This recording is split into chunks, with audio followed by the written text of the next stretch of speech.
'Jatadhara' movie review. Cinema గురించి నాకు ముందే తెలుసు. సినిమాని చూసిన ప్రతి ఒక్కరు చెప్పింది వినే సినిమాకి వెళ్ళాను. మరీ అంత దారుణంగా ఉండదులే అనుకోని సినిమా చూసా. సినిమా చూసాక అనిపించింది, వామ్మో! వాళ్ళు ఎంత బాధపడ్డారో అని. సినిమా చూసే ముందు ఒక్కటే గుర్తుపెట్టుకోండి, ప్రతి ఒక్కరికి సూలదండనమే.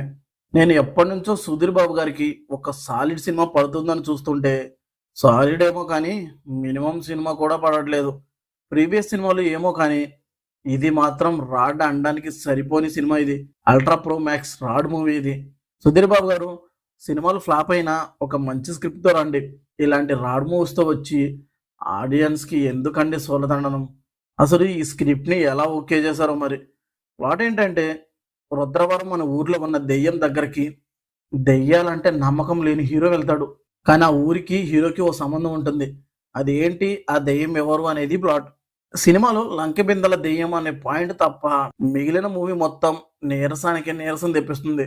ఇప్పటి వరకు ఏఐని సినిమాలో బాగా వాడడం చూసాం, కానీ ఈ సినిమాలో ఏఐని వాడారు యూట్యూబ్ వీడియోస్ లాగా.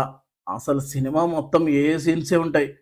అసలు ఏ వీడియోస్ పెట్టి యూట్యూబ్లో అప్లోడ్ చేయకుండా మాకెందుకండి ఈ టార్చర్? స్టోరీ కూడా ఏ రాసిందేమో.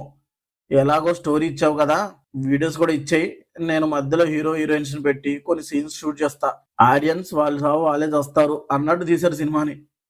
అసలు సినిమాలో నాకు ఒక్క పాజిటివ్ కూడా అనిపించలేదు. సోనాక్షి సిన్హా, సుధీర్ బాబు వీళ్ళు మంచి యాక్టర్సే, కానీ ఈ సినిమాలో వీళ్ళ యాక్టింగ్ ఏందో మరి.